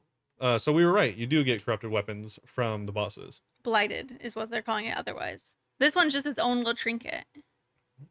I thought. What do you mean blighted? Oh, never mind. You're right. Yeah, literally just says corrupted weapon. I thought that this was corrupted, like literally just like the Bowfire blade only. That's cool. I mean, maybe that could be the case. I'm just assuming that they mean... No, it is. I think it just wasn't called blighted. I couldn't remember what it was called. I think it might have been called blighted. I don't think it was called corrupted because there's already corrupted items in the game. So yeah, but regardless, getting really good weapons. Either way, yeah, you can be given a random corrupted weapon, whatever that is, whether they mean actually corrupted or the... I think you're right, and weapons. it's like blighted, to be honest. Yeah, either way, you'll get an item from these trinkets that are exclusive from the Breach bosses. So before we move on, we selected a couple of sigils to share a sneak peek. So they do have the, I'd recommend just checking them out because they do look really cool. They look pretty. They did remove some sigils. Oh yeah, want to read the removed ones? Yeah, so if you want to check out the ones that they introduced, I'd recommend go checking them out. The ones they removed, though, is the Sigil Freedom. Activating it allows you to break free from bindings cast on you. That might be too busted. Sigil of the Skiller was removed, doubling your XP in all skills. So what, like 20k every skilling? Yep. Or 20 times every... Oh my god. Yeah, I can see why they removed that. They did add some stuff from previous leagues. Like the Agile Fortune, making it so that every time you get a Mark of Grace, you'll get 10,000 GP, and making it so you can summon a different one, being so that you can summon 3 times as many thralls. Nice. So just a little necromancer summoner army. Yeah, just a little gang. Yeah. I like it. It's cute. Also, oh, I am so incorrect. Let me redact that. After rereading it with my eyeballs. I didn't read it. I was just letting him talk and I was looking at the picture. Okay, to be fair, it almost does the same thing. But it's not as cute. It makes it so the max hit of your summoned thralls is 3 times. I just saw 4 little thralls, everyone getting up like... Yeah, so it's essentially like that, but... Not as cool looking. Not as cool, yeah. You're so funny for thinking that. Yeah. Also, I asked a question that we are not going to answer. I will say it again, Lee, that we are not going to answer in case he skips. Yes. I know you just looked at it too. I saw it and it distracted me. I was like... And to answer the question, yes. Okay, anyway. Now, as far as sigils go, that's your lot. You'll have to wait for the launch of Deadman Apocalypse to see everything. But like I said, there was a couple I skipped over just to... Not spoil it too much. Not spoil it, and also they're the same ones from last time. Yeah. Like I said, Sigil of Rampage is there. It's been changed a little bit, so it's not as good. I'm not going to go over the intricacies of all their changing stuff. Yes, and now corrupted weapons, which we were just talking about not being sure about, they are really explaining should have to been us. blighted, because corrupted weapons already exist. So this is why I was confused. Corrupted weaponry is new to Deadman Apocalypse. In case you missed it in our initial blog, these pieces of equipment are weaker versions of some pinnacle gear that won't carry over with you to permanent Deadman Mode, Deadman Worlds at the end of the Apocalypse. Corrupted weapons can only be obtained by killing monsters at breaches, so it's important to get involved and participate at breaches where possible if you're looking to give yourself a leg up in the competition. So corrupted weapons are what I thought the blighted weapons were. Yes. It's just weaker weapons that you get from the breaches. Yeah, I mean, they should have just called them, like... Not corrupted because there's corrupted weapons? Yeah, they should have just called them, like, chaos weapons or something. I don't know, yeah. I get why it's just corrupted, but... I think corrupted and blighted items are already in the game. Yeah, the corrupted threw me off, though, because I was like, oh, only, like, the... Yeah. Bofa or Salador or something. Yeah, so the salad blade was just going to drop from the sky, and I was like, okay, maybe. I mean, it's a pretty good weapon. It's just not really used for PvP that much. Additionally, we've opted to give corrupted weaponry reduced requirements compared to their normal alternatives, in hopes that you might be able to get use out of them earlier, or perhaps give you new things to think about when settling on your build stats. Here's a list of all 6 corrupted weapons, their requirements, and how they differ from the regular variant. So, the first one is Void Waker. The stats are 20% lower than the original. I'm not going to say the requirements to wield it. It's all just a lot lower, though. Yeah. D-Claws, stats are 20% lower. Armadillo God Sword, again, stats are 20% lower. It's just 20% lower in all of them. All of them are 20% lower. The only one that's not is the Tumikin. Yeah. But the T-Bow, the range strength is reduced from 20 to 2. So it's just Yeah, so that is huge. if someone's rocking heavy magic resistance, that's kind of the only way it'll ever be used in PvP. Yeah, that is so weak. Well, Anyway, I think it's really just you get that and you're like, all right, cool, now I can go farm some bosses, that's maybe. true. And get a real TiVo because you can do that as well. Yeah, true. The Scythe Averter as well. That one is charged using only blood runes. So no blood vials needed. Yeah, that's really nice. Yeah, really nice. And the Tombkin Shadow. The passive equipped gear, magic accuracy, and magic damage multiplier effect is reduced from 3 times to 2 times in most places, and from 4 times to 3 times inside of TOA. So it's not as jacked as it usually is. Yeah, still gonna be very good though. Yeah. While these are no substitute for the real deal, they still pack a serious punch and are much more reliably obtainable through DMM's 3-week duration.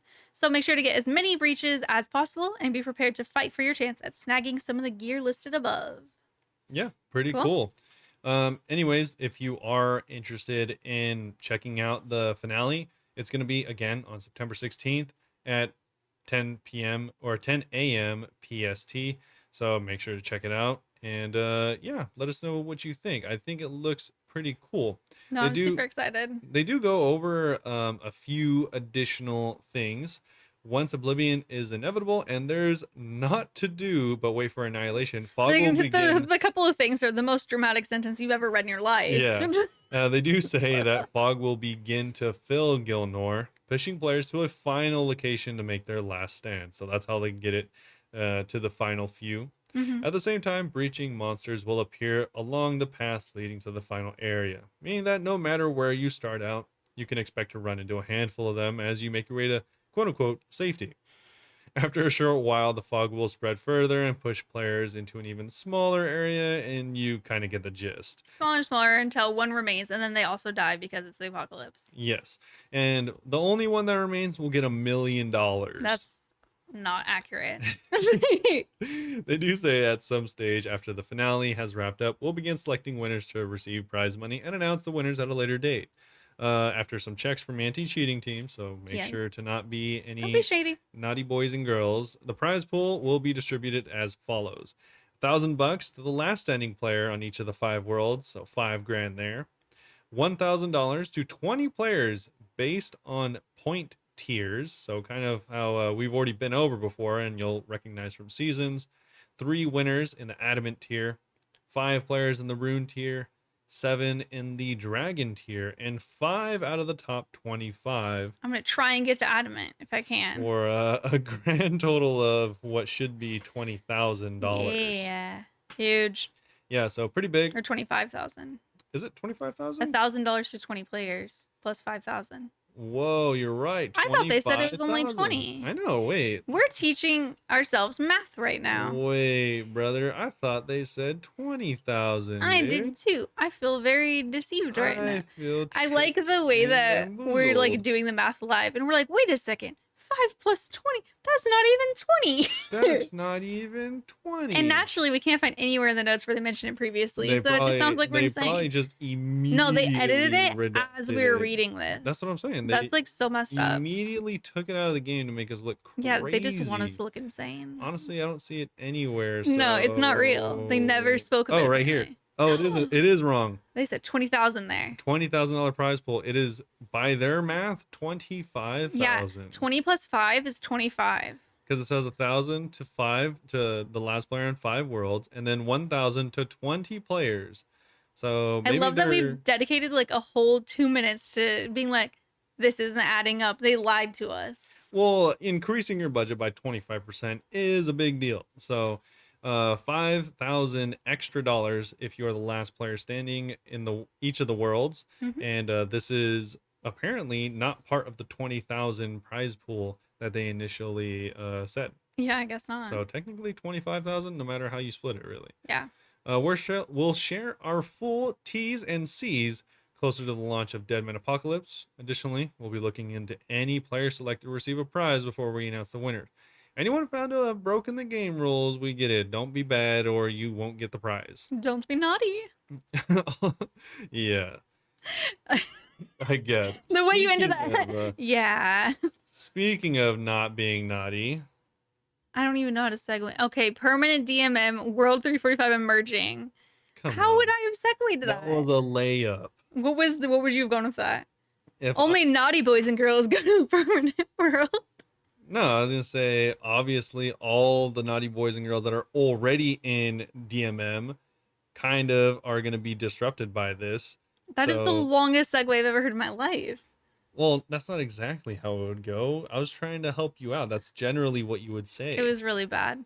Anyway, now that your calendars are in order, some of you will want to know exactly what the merge process we've spoken about looks like. As a refresher, our plans at the end of DMM are to allow you to merge your seasonal account into the permanent Deadman world in the hopes of breathing new life into the permanent world and helping fresh faces catch up. Sure. So this next bit is extremely important. Please pay attention. If you have an account with permanent Deadman progress, you will not be able to use the same account in Deadman Apocalypse unless you are willing to remove all of your stats, gear, and other progression on permanent Deadman. This means you'll need to use a separate account if you're particularly attached to your permanent Deadman progress. If you're worried about accidentally logging into Deadman Apocalypse and undoing your permanent Deadman progress, don't panic. So for those of you who have permanent Deadman progress, but don't mind losing it to a fresh start in Deadman Apocalypse, you have to log into World 345 when Deadman Apocalypse launches, chat to Nigel in the Lumbridge Graveyard. Nigel will talk you through the transfer process and provide you with numerous warnings regarding your loss of progress. Someone is still going to complain, and I just know it. Yep. Assume you've entered your bank pin, gone through all of his warnings, and still intend to start anew. He'll give you a final prompt, after which you'll be logged out and then able to swap worlds and begin participating in Deadman Apocalypse. They even have another full paragraph reiterating that whole thing again. Yeah, please, God, just make sure you are okay losing all your progress. They even have 4 more bullet points reiterating all of this stuff. Well, we have some other stuff on here. This is a little bit different. So, with all that said, a couple more reminders. XP and all skills will be capped at 99. XP rates are higher in the season than in permanent Deadman mode, and we don't want players to slingshot past dedicated Deadman skillers. You'll still receive XP drops to indicate the XP you would have gotten, since this is particularly useful in combat, but we'll have to wait until entering permanent Deadman before being able to make any further gains. Loot on the Deadman loot table has been reduced in places. Due to the merge down, items primarily obtained from treasure trails can only be received from clue caskets and will no longer be found on the Deadman loot table. Corrupted weaponry, so this is the ones that we just spoke about. Yep. These will not transfer to your permanent Deadman. The regular variant of any corrupted weaponry obtained from its intended source, so not your corrupted version, will transfer with you, as with any gear you have obtained. So it is temporary, you will never see it again if you get it. Yeah. The transfer will occur after the finale has happened. This means any items you lost due to dying in the final hour will not be transferred.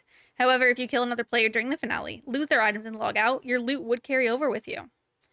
Hopefully that makes things clear. Just remember to keep an eye out on Nigel's many warnings. If you manage to click through all of them and wipe your permanent Deadman progress, then we won't be able to restore them. But there are a lot of warnings. They again reiterate, we are going to see complaints. So you can 100%. What I would potentially do if I was like a perm dead man is I would kill or try to like maybe even just wait for a bunch of people to die, go and loot all their stuff and log out and just be like, all right, I guess that's my place for the season. True. But anyways, they do have an entire write-up on the PJ timer situation. It's gonna function the same as it did in Deadman Reborn. I'm assuming everyone that's serious about this already knows how this works. Are we going to go over it? We are not gonna go over Okay, I was going to say, I'm going to grab the little garage door if we're going over it again. Yeah, no, this is it is extensive. They have a whole graph talking breaking it down by ticks from 0 seconds to 0.6 to 6 to 6.6. Yeah, just showing how safe you are for how long when other players can attack you. Yeah, like I said, it works exactly like it did in Deadman Reborn. So We actually went over this whenever we first talked about Deadman. We showed Yes. examples with our little garage door figurine. yeah, so there is a PJ timer, so obviously that works how it's always worked. Tier 5 relics from all NPCs whose combat level is 100 or more. They drop from all NPCs. Drop from NPCs. Also, they say that you won't gain any XP during combat with other players. That's interesting. You will receive XP drops, so you can check whenever you need to spec someone out, but you will not get the XP. Players use the peek option in various places around the world will be greeted with a message saying no peeking. Oh, You're gonna have to look that's in nice. there like a big A big boy. Players won't be able to create instances of God Wars dungeons, so Including next. including next. So you got to just go in there. Spicy. Probably just kill the person in there and then start killing the boss if you're a real G. Also, revenants will have access to the regular loot table, excluding the ancient statuettes, so no easy money if that's what you're thinking about. To clarify some confusion from a previous blog, Edgeville is not a safe zone, Oh, but the emblem trader has been moved to the Grand Exchange, so if you are selling emblems, then, I mean, obviously, it'll you're be good safe. there. The Warriors Guild will be a safe zone. Cool. You can get a Dragon Defender. Yep, because that would be lame getting PK'd on your bronze Dragon Defender. Yeah, rough. Additionally, the Emblem Trader Shop has been updated with new items, point costs, and you can view that in the initial feedback blog. Once a player obtains a 100 kill count at any boss, Oh, I read this. That Yeah. your future kill count will only give you half the points. don't know why they need to reiterate that. Blighted resources will be usable throughout all of Gilnor. Oh, that's cool. So no need to go and farm a bajillion Karambwans. You can just get the blighted ones. Nice. Loot keys will be disabled during the finale. If you spot something you'd like, try and bring it with you to Permanent Deadman. You have to pick it up yourself. You can't just leave it. In the chest. Yes. Safe. Players are reminded to report anybody you encounter using illegal third-party clients and plugins. I don't know how you'd know, but you can send evidence to tipoff@jagex.com. Maybe you hate this dude in Discord and he posted evidence. True. That's going to be it for any of the extra changes, though. Figured I'd run through that real quick in case Yeah. anyone was wondering. With that, you should be ready for anything, even the apocalypse. That being said, you should you have any other broad stroke questions, then let us know and hopefully we can give you the answers. Remember that as a general rule of thumb, if it hasn't been explicitly stated otherwise, then XYZ behavior should function the same as normal as it did in Deadman Reborn. Cool. Mark your calendars again. It does come out Friday, August the 25th. So, Woo. and if you see us at a breach or two, please go easy. I'm gonna Swipe. swipe. And then I'm gonna Alright. bonk them. Give me the Dragon Warhammer. I'm gonna see them at the breach. Bonk. Bonk.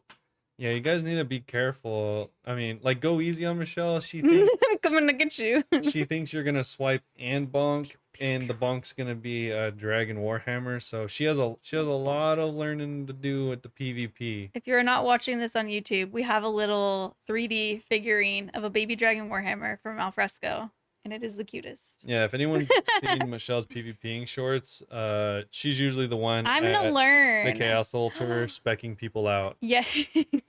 People were commenting, they're like, that's a real dick move. Yeah. Last night I was in the wilderness at Chaos, Ellie, and 3 people ganged up on me, and I lived for 3 minutes because they were such bad PKers. I almost got to like a telly spot. Like I got so far away, and there was 3 of them, and I'm like, how am I even still alive? All I have is stew. So I'm ready for next week. Stu's pretty strong. Stew is pretty strong. But that is going to be about it for the actual updates as well as Deadman Apocalypse. So hopefully everyone's caught up. If not, don't ask us. Don't ask us. Don't ask us. Strong answer. We can move on to the questions, though. Yeah. Before we end off the podcast. Yeah, we have mostly RuneScape questions and then 2 in real life. 1 we are not going to read, Yes. but I will confront Ivor when we get there. So, our first question is from Wraith over on Discord. Would you choose to receive 10 billion in gold for yourself or distribute 1 billion each to 10 random players? Wraith said, personally, I would distribute 1 billion to 10 people. However, I would not blame anyone for choosing 10 bill for themselves. Do you think they typed that to be like, it's okay if you're selfish, to me specifically? Yeah. Probably. You don't have to read the whole thing. Well, I wanted to. All right. Wraith put an entire answer. I'm not going to skip. All right. Dang, Robert hates you. Anyway, 10 bill is enough to buy every best install item in the game and level all skills to 99. You can quit the rat race of the 10 bill bank and focus entirely on what makes you happy. You're a rat race. 1 bill is also a game-changing sum of money to players who have nothing. The flip side is that making your first bill is one of the most important grinds in the game, since players learn how to make their own money from increasingly challenging PvM encounters. Skipping that grind does players a disservice, and it robs them of a pretty important experience. It's a skill you could carry with you, and I would highly encourage everyone to try it. People who have won billions of gold from the duel arena often talk about how meaningless the game becomes when they just inherit a lot of cash like that. So for me, there's not an objectively right or wrong answer here. Yeah. What do you think? What I would Share the do, wealth or be greedy? What I would do is I would get the 10 bill and then I would just have the sickest drop party. Oh, that's fun. I really thought you were gonna say you drop it so no one would have it. I was so ready to roll No, my eyes. I would have the sickest drop Like the one party. that I got my Elysian shield from. Oh, it would make that look like a joke. I'd be dropping like 30 Dragon Warhammers. Like, Oh, that'd be fun. yeah, whatever. I'd be like, all right, here's the double T-bow drop. Good luck, You gotta do it dudes. in Falador. Be like, here's a full set of Imagine Inquiz. popping a balloon and it's just a twisted bow sitting on the ground. Yeah, well, I definitely wouldn't do it in Falador, Well, you but could do the clan hall now, huh? yeah, I'll do it at the clan hall. Yeah. But oh, actually, I mean, if you have 10 bill, might as well give it to anyone who wants it. I mean, whatever. No, definitely not. Okay. I'll do it at the clan hall. But yeah, I'll definitely just give it away because Yeah. I couldn't care less. But I would want to give it away to people that I wanted to give it to, That you not know. just 10 random people. Yeah, I would want to give it away as well, because even though like I'm grinding towards all this stuff, all this gear that I want, I already have some concerns. Like once I reach that goal, I wonder if I'm gonna be burnt out. Yeah. So if I just immediately got everything, I might be like, oh no, what do I work towards? Yeah. That's how I am always with RuneScape, but that would be like my next 5 goals just finished immediately. Might be a little bit overwhelming. Yeah. Yeah, I'd Makes give it sense. away, but I would take 1 bill That's from yours. It's funny because that's kind of like a thing in this game that's a problem, but like not because so few people reach that point. Is once you beat RuneScape, there is no replayability really. Yeah, I mean, it's only if you could play on an iron, but if you're already on an iron. No, I mean like if it just on that account, right? Mhm. Because like the whole thing is like, oh, it takes forever to get maxed. Okay, then once you get maxed, it's like it takes forever to get pretty much everything that you want. Then it's like once that happens, you're like, I mean, it's like, what You do you have to go collection You're log. like, I guess I'll just go for treasure trails. I think about this sometimes. I do have little existential crises Like there's where I'm like, what am I gonna do? So that's why I keep thinking I'll eventually do a pet grind. yeah, like there's no Like that will like be years. if like in whoever's mind, if the end game of this game is like other games, there's really none of it. Yeah, Like once you get to the end.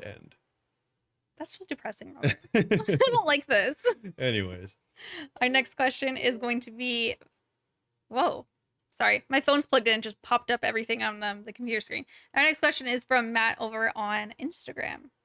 So Matt said, I kind of just wrote a massive quest idea because I got excited, but only read if you really want to, and I'm gonna read it all. oh, okay. He just wants me to cut your guys' question I'll short. be back, boys. You hate our friends. I'm just kidding. Go ahead. So this quest would be called The Fleet of Anzoforthia. Did you make that up? What? Anzoforthia. Anzoforthia. Anzoforthia. Ansoforthia. I don't know how to read that. How would I know? I was This is a wondering- made up word. No, I was wondering if it was made up. That's why I was asking you. How would I know? Oh my gosh. Everything is made up. Stop it. No, I'm just like, talk to the I hand. just look like an encyclopedia. Yes. The third quest in the Miscellanea questline is here. To begin the quest, you speak to Queen Sigrid, who sends you on a trip to Relica with a scroll requesting a purchase of steel weaponry for the Miscellanean Excederan army. While you're gone, the Kingdom of Miscellanean Etc. is attacked by a fleet from the northern kingdom of Anzoforthia, and Queen Sigrid is captured. King Vagris informs you about the attack and tells you that they discovered and captured a Relican double agent who, after hearing about the lacking weaponry of the army, informed the Ansforthians. I don't know how to read this. I feel like I'm just muttering it or mumbling it. Well, if you think about it, it's etc. miscellanea and so forth. Thea. Oh, that's cute. I didn't think about. Okay. And so Forthians. Well, now I know how to read it. That's why I was asking you. Like, how should I say this? I don't know. Anyway. Oh, I lost my place. And so Forthians who Just start over all over. and so Forthians who seize the opportunity to attack. He requests that you visit the double agent in the torture chamber and try to get information on how to best stealthily invade and rescue the queen. Matt, you torture the double agent. Oh my god. And use a special herbal or true serum until he tells you where to find a special map of the Northern Kingdom in his house in Relica. Why do you want to torture this double agent? Why not? You will get the map and set off your ship with a small crew of miscellaneans and Etceterans, stealthily invade the castle via a secret tunnel connecting from the sea and the castle dungeon and find the queen. The trouble is, a guard hears you breaking open the cell and alerts the entire island, causing the largest amount of CPUs in RuneScape history to attack you at once. While the guards are only level 60, the massive number of them, both with swords and bows and arrows, makes the battling quite intense. After battling your way back off the island through hordes of guards, you set sail with the one surviving crew member and the queen and sail back home. Kind of depressing that everyone dies. Rip. Almost everyone. But it's not over. On the way back, Ansoforthian ships attack, and you must blast their ships with fire spells until they catch fire and sink. When you finally get back, King Vargas is waiting for you, who assigns 5 more subjects to your kingdom management workforce and offers you a POH location within the castle. The queen asks you to follow her to the castle, where she'll present you with a reward as well. When she closes the door to the throne room, she kisses you, and immediately a dialogue box pops up with the reward of the quest. 5 more subjects for kingdom management, POH location within Miscellanea Castle unlocked, ability to return at any time to kiss Queen Sigrid back, officially beginning the 4th quest in the quest line, Royal Trouble 2. Thoughts? Do you want to go kiss the queen? Dude, so you get a royal wench. She's not a royal wench. That's mean. That's sexist. Yeah, I don't know. Or wenchette. I don't know. Don't call her a wench. No, I mean, like, if you were like a female character, would you also get the? I think wench is a female thing. Yeah. Yeah. You're right. So yeah, I don't even know. You don't have to tell me about what you feel about wenches. What do you feel about the quest? No, I mean, like, would you still get the kiss if you were a girl character? Oh yeah, you better, Because because you know how now they did that thing for Miscellanea. I actually broke up with the prince. I Yeah. was like, we're better off as friends. That's what I meant by wenchette. Like, would you, like? Oh, I would. You know, actually, that was my thought too. Is like, well, what if you don't want to kiss her because then it's a heteronormative relationship if you're a guy? I would kiss her to make my character gay, but that's the only reason. Yeah. I think that That's you why would I was have like- you wouldn't kiss her, or you could, but it would be like optional like the others if that's it. Interesting. I think that the fights sound like kind of fun, What if? but maybe overwhelming. What if she like, I mean, You're gonna get stuck on that. I was gonna say, what if she like, forces herself onto you, and then like you get caught, and that's like how it goes into the next one.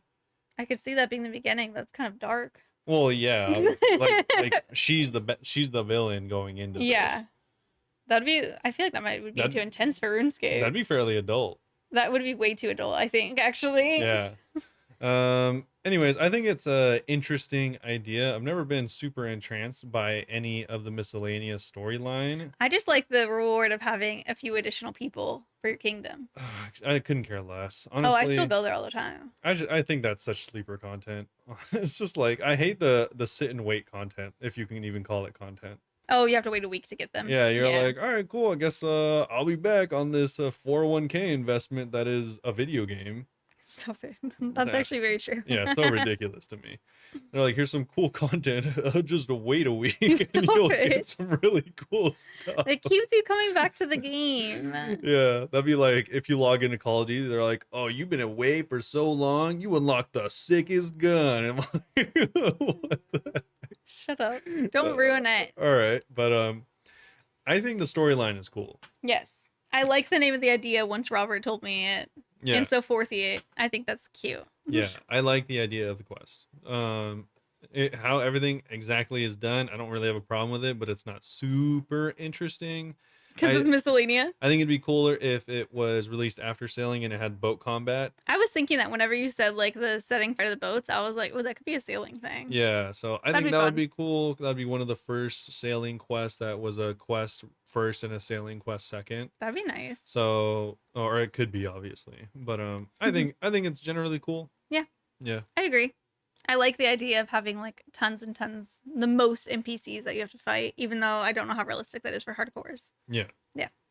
But anyway, last week, if you guys remember, Fem Yeet asked a question about like how we feel about the scythe, and I did want to say Harger answered that as well. So I think all items should be nerfed. So I again get to experience the excitement of my youth with the dragon scimitar being the gold standard. It should be the gold dragon scimitar. Ooh. The gold dragon scimitar. The gold scimitar should be the gold standard. The gold dragon. The gold dragon. So leading into that, Harger also had a question this week. I was listening to the pod, and your discussion about the community leads me to another community-oriented question. So, do you think that OSR's community is kind of like high school? Yes. Yes. Already, yes. Give you some examples. So, cliques divide the community. For example, PvPers versus skillers, veterans versus noobs, clans, Ironmen versus non-Ironmen. This is like high school cliques. 100% agree. Yeah, 100%. Events that are attempts to draw people together actually drive them apart. For example, Pride. This is like the student government events that people trash on, even if it is thought with a nice purpose in mind. I don't mind. Yeah, I think that brought like more people together, and I don't mind that that had people like clashing at it because then it really outed a lot of people as homophobes, which isn't a bad thing. People don't respect mods just like they don't respect teachers. People are only interested in efficiency instead of fun. Like students just want to focus on grade and not a learning outcome.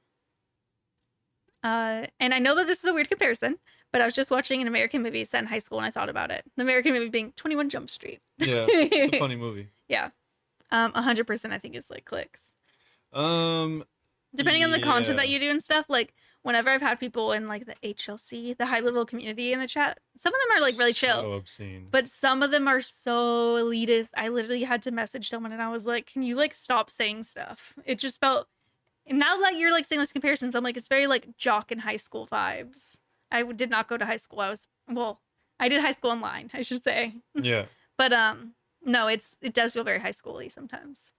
Um, I will agree that it's like high school, but I've kind of, not to make this too deep, but I've always kind of thought high school is kind of like real life to a degree, where it's like it where it's similar in that I feel like, because people don't know a lot in high school and you're just going off of like base instinct, Mm-hmm. it's like weird in that way, because you get to see, I think, like more of just like the raw human part, Okay. because like then you're like, because you're starting to become like your own thing, so it's natural for humans to like migrate together with like-minded people, so that's why Yeah. cliques form, and that's kind of how real life So works. If clicks you aren't even don't, just high school, it's just like real life. yeah, and real life will actually work that way if you don't like grow out of that Mm-hmm. and like, expand your boundaries and stuff like that, because there's people that never leave their town, and it's not because they necessarily like it, it's because That's what they that's what they're know. drawn to, that's what they're used to, and Yeah. stuff like that. So You did I- make it deep. yeah, I agree, but I also think this is kind of just like a broader outlook on life and how it could Mm-hmm. easily be that as well. Yeah. But yeah, I do think you're right though. Yeah. I thought that was a really funny comparison. Whenever I read it, I was laughing at it. Yeah. Harger also has an in real life question. That's the last RuneScape question. What was your favorite high school subject? Mine was Russian. My teacher was super cool. I found it funny how many students gave up because it was hard. We started with 25 students, and after 4 semesters, we had 3. But I am now at an upper intermediate level and plan to travel to Russia when things calm down. Yeah. That's very cool. I was not offered Russian classes. Actually, when I was in the 3rd grade, our teacher was like, do you guys want to learn Russian or Spanish? And we voted both, so we learned each for a semester. His wife was Russian.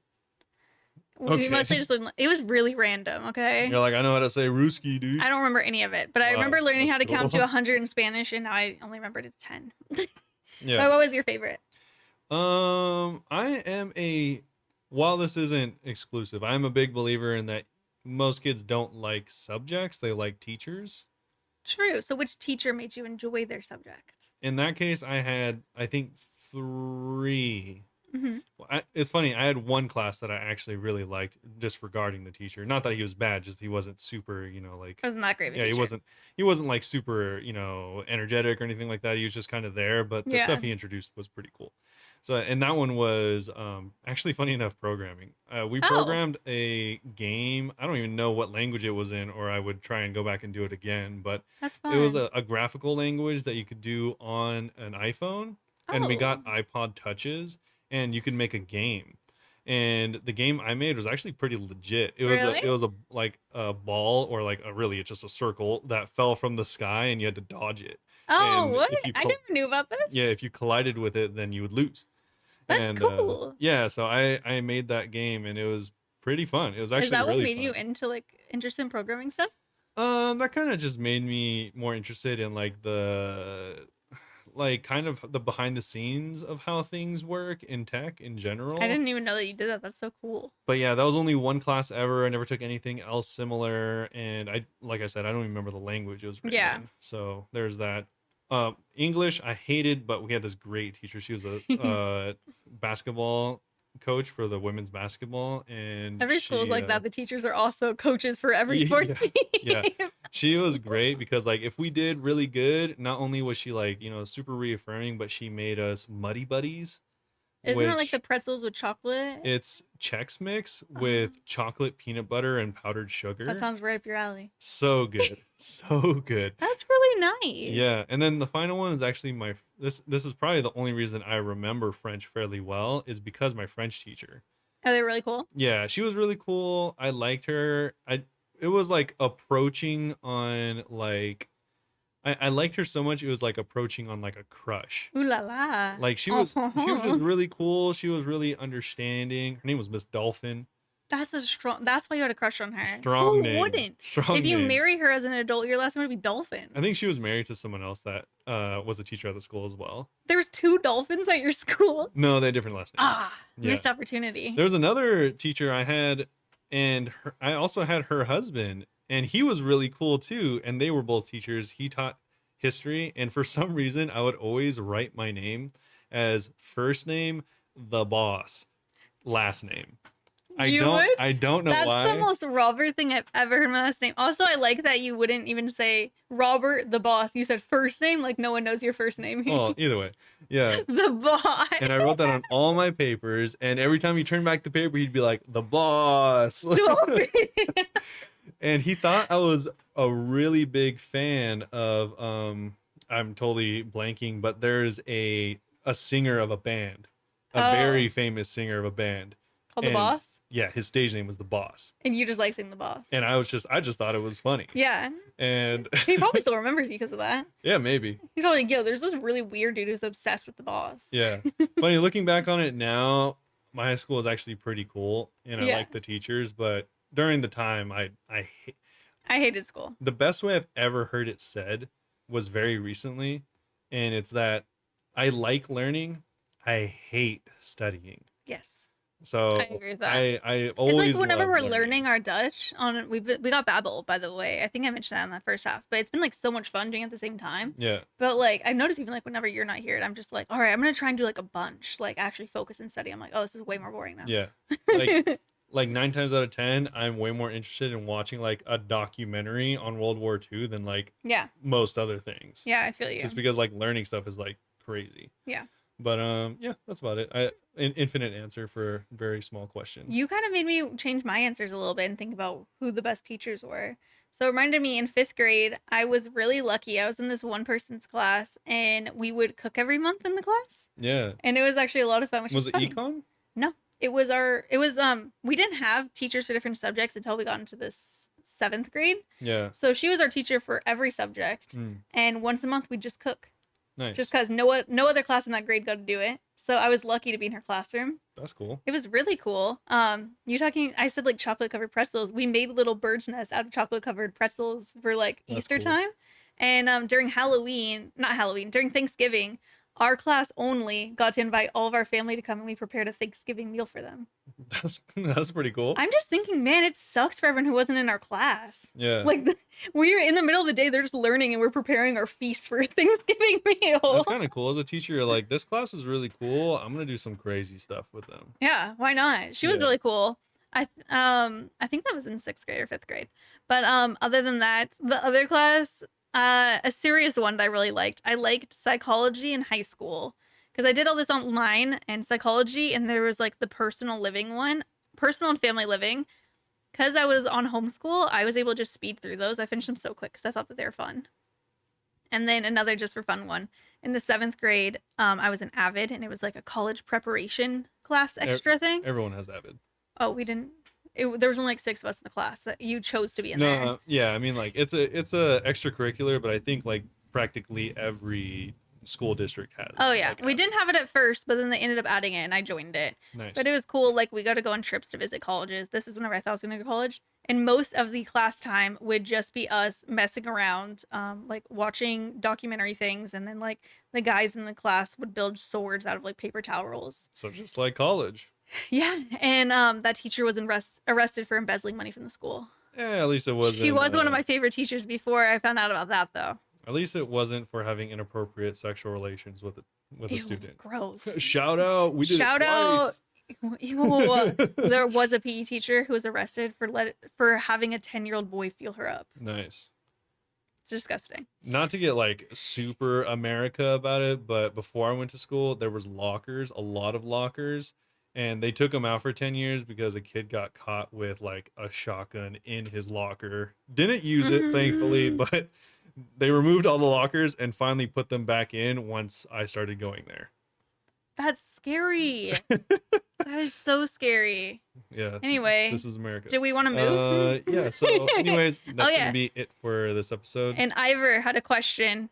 No, we're not gonna answer. We're the not question. answering your question, Ivor. I just wanted to call you a sicko pervert and call Yeah. you out. Appropriate questions. Ivor. Ivor, you sick.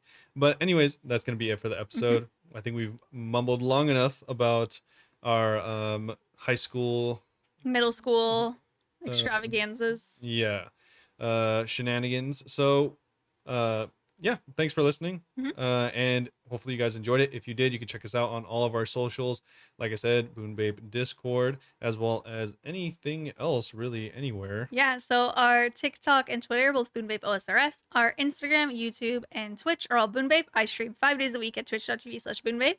And why are you smiling? Nothing. My spiel. No. And a reminder that I'm doing the Marvel sponsorship. If you guys want to play that, I Yeah. put the information under or right above the timestamps. This episode sponsored by Marvel. I'm not sure if I'm even allowed to say the episode is, but the stream is at least.